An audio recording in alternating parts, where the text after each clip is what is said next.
Morning friends, स्वागत है आप सभी का अमित जी के जीएस वाला क्लासेस में। और आज की जो क्लासेस है काफ़ी शानदार और ज़बरदस्त क्लासेस शुरू होंगी। और आज इसमें हम लोग दो टॉपिक को क्लियर करेंगे। जो पहला टॉपिक है हमारा वो होगा राजभाषा, और जो सेकेंड टॉपिक होगा वो होगा आपात संबंध। तो जो इमरजेंसी होगा आपात संबंध उसको हम लोग पढ़ेंगे। जो आपात की जो व्यवस्था है भारतीय अपना देश में उस चीज़ को पढ़ेंगे, और राजभाषा के बारे में हम लोग पढ़ेंगे। तो आइए जिस टॉपिक को स्टार्ट करते हैं। जो पहला टॉपिक होगा हमारा,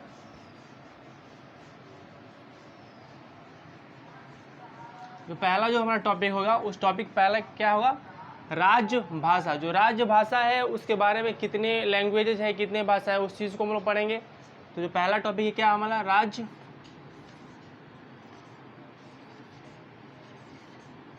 राजभाषा। ठीक, तो जो पहला टॉपिक है राजभाषा, और राजभाषा कौन से पार्ट में रखा गया, पहले पूरा इसको लिखते हैं फिर हम एक एक थ्योरी देखेंगे।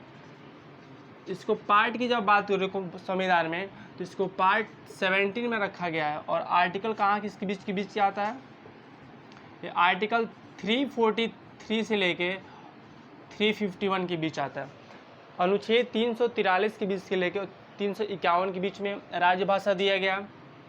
और इसमें इसके बाद से इसमें टोटल लैंग्वेज की जब बात करेंगे, अब टोटल लैंग्वेज, तो टोटल लैंग्वेज की बात, टोटल लैंग्वेज कितना है 22। तो जो टोटल लैंग्वेज इसमें 22 है। और इस 22 लैंग्वेज को पहले कितना था, पहले 14 लैंग्वेज हुआ करता था। स्टार्टिंग में 14 लैंग्वेज हुआ करता था। बाद में इसमें 8 लैंग्वेज को ऐड किया गया। उसके मतलब पहले भी हम लोगों ने पढ़ा, 8 लैंग्वेज को ऐड किया गया। वो काफ़ी इंपॉर्टेंट है। फिर हम दोबारा बता रहे हैं उस चीज़ को कि जब एक 1967 में और 1992 में और 2003 में इसमें जो अमेंडमेंट हुआ था 21 हुआ, एक 71 हुआ था और एक 92 हुआ था। और 21 में जो 21 जो अमेंडमेंट हुआ था उसमें सिंधी भाषा को ऐड किया गया था। और इसमें जो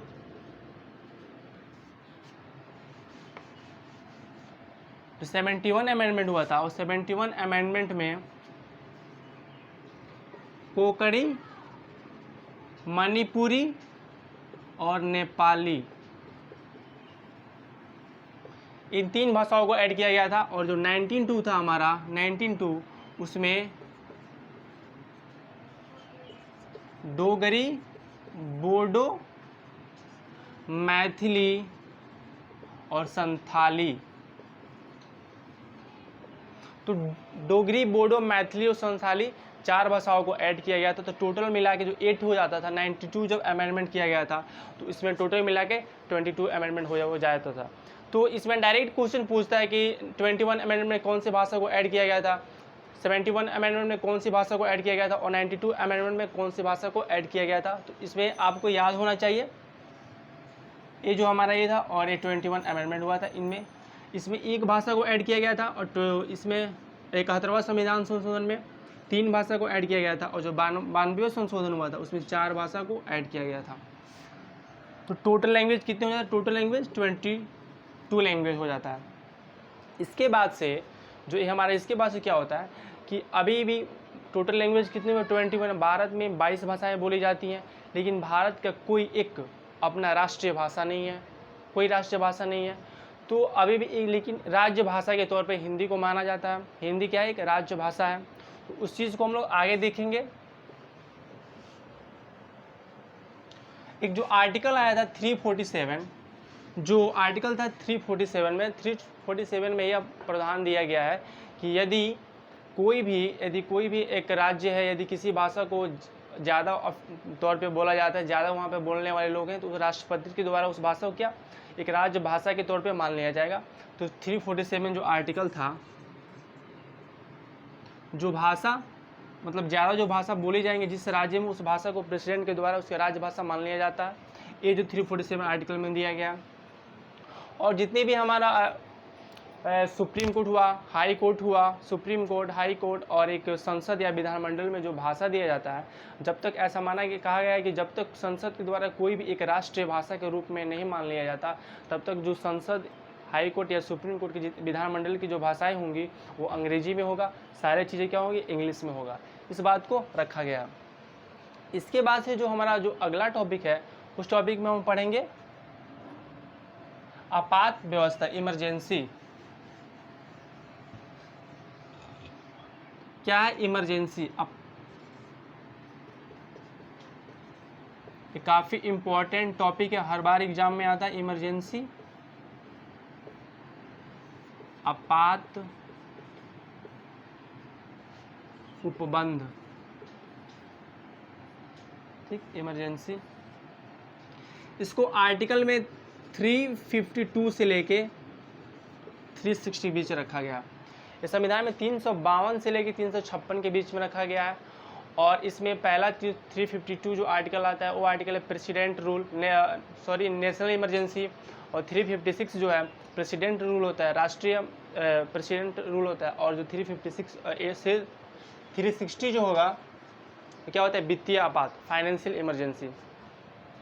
तो जो 352 है, 352 जो आर्टिकल है,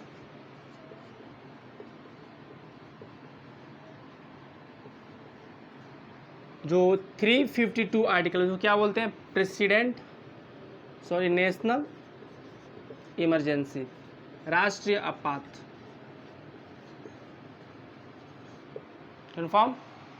इसके बाद से जो राष्ट्रीय जो आपात होता है, राष्ट्रीय आपात, इसको कब लागू किया जाता है? इसको 3 कंडीशन होता है। पहला एक कंडीशन है कि यदि युद्ध की संभावना बनती है उस दौरान इसको लाया जाता है, कि बाह्य आक्रमण हो उस दौरान लाया जाता है।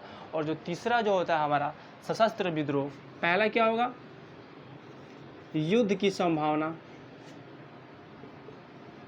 जब युद्ध हो रहा हो या संभावना हो तब इसको लाया जाता है, वार। और जो बी आता है, बी में बाह्य आक्रमण।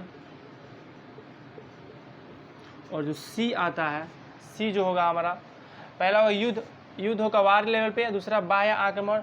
और जो सी है सशस्त्र विद्रोह। इस तौर पे इसको रखा गया। 352 आर्टिकल को लाया जाता है। जब नेशनल इमरजेंसी आता है, जब इमरजेंसी होता है उस दौरान जो मौलिक अधिकार होता है हमारा, मौलिक अधिकार निलंबन नहीं होता है, बल्कि एक उसको सदैव वो क्या रहता है, जीवित रहता है। और जो दूसरा इसमें पॉइंट है, इसमें जो नेक्स्ट जो पॉइंट आता है इसमें, कि जो राज्य की कार्यपालिका होगा, राज्य की कार्यपालिका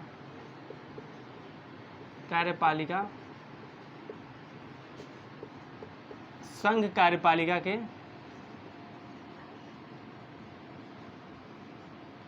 क्या होता है, जो राज्य की कार्यपालिका होती है वो संघ की कार्यपालिका के अंतर्गत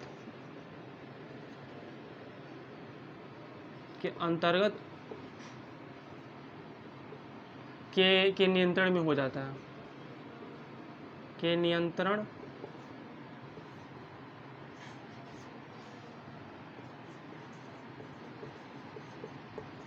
में हो जाता है। जो राज्य की कार्यपालिका होगी वो संघ की कार्यपालिका के नियंत्रण में हो जाएगा। इसके बाद से जो अगला जिसमें पॉइंट आता है कि जितने भी आप यदि कितने भी बात करते हो,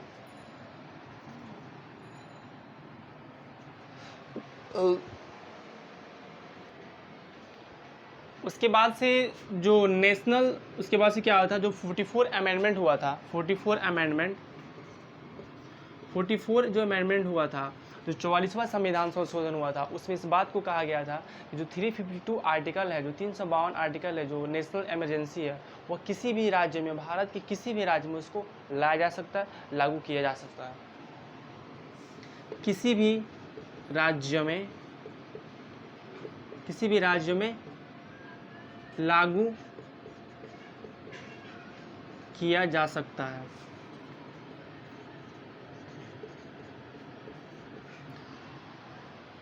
पॉइंट क्या था कि राज्य की जो कार्यपालिका होगी संघ की कार्यपालिका के नियंत्रण में हो जाएगा। उसके बाद से 44वां अमेंडमेंट में कहा गया था कि यह जो नेशनल इमरजेंसी होगा किसी भी राज्य में लागू किया जा सकता है। तो 44 अमेंडमेंट हुआ था। इसके बाद से जो अगला आता है इमरजेंसी, तो नेक्स्ट क्या है, और 356 प्रेसिडेंट रूल। राष्ट्रपति प्रेसिडेंट रूल, राष्ट्रपति शासन,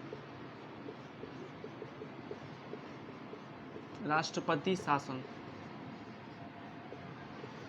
जब राष्ट्रपति शासन 356 आर्टिकल में लाया जाता है, जब ऐसा गवर्नर को महसूस होने लगता है, जब ऐसा गवर्नर को एक आभास होने लगता है कि राज्य की जो व्यवस्था है वह एक कानूनी तौर पे या एक संवैधानिक तौर पे विफल हो रहा है, नहीं चल रहा है, उस दौरान एक पत्र लिखा जाता है गवर्नर के द्वारा और राष्ट्रपति उस पर क्या करता है, मोहर लगा के वहाँ पे राज्य में प्रेसिडेंट रूल लगा दिया जाता है, राष्ट्रपति शासन लगा दिया जाता है। जब राज्य में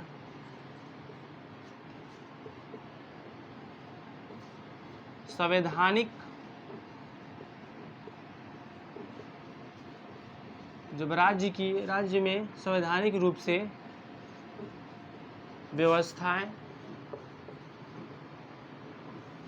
चलने में असमर्थ हो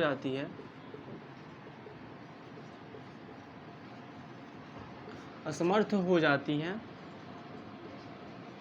उस दौरान गवर्नर के द्वारा पत्र में लिखकर राष्ट्रपति को सूचित किया जाता है,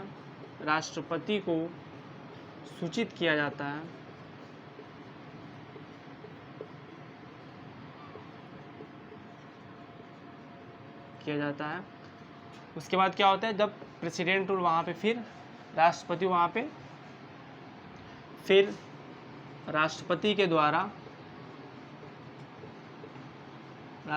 द्वारा प्रेसिडेंट रूल लगा दिया जाता है, रूल लग जाता है।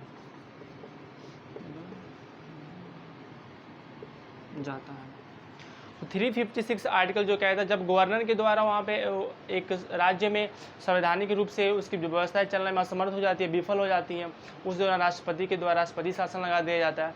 जो नेक्स्ट जो आर्टिकल है हमारा, नेक्स्ट जो आर्टिकल पर 360 जो फाइनेंशियल इमरजेंसी है, वित्तीय आपात, 360 फाइनेंशियल इमरजेंसी, वित्तीय आपात,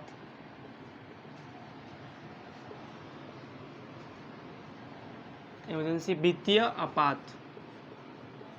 वित्तीय आपात अब तक भारत में कभी नहीं लागू हुआ है और न कभी लागू, ऐसा ना हो कभी लागू भी हो।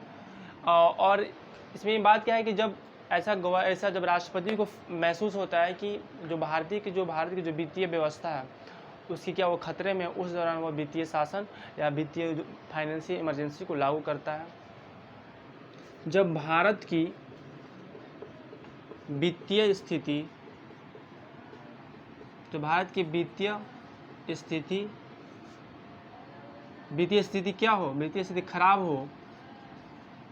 खराब होने हो, उस दौरान राष्ट्रपति के प्रेसिडेंट के द्वारा फाइनेंशियल इमरजेंसी, वित्तीय आपात लागू कर दिया जाता है। फाइनेंशियल इमरजेंसी लागू कर दिया जाता है।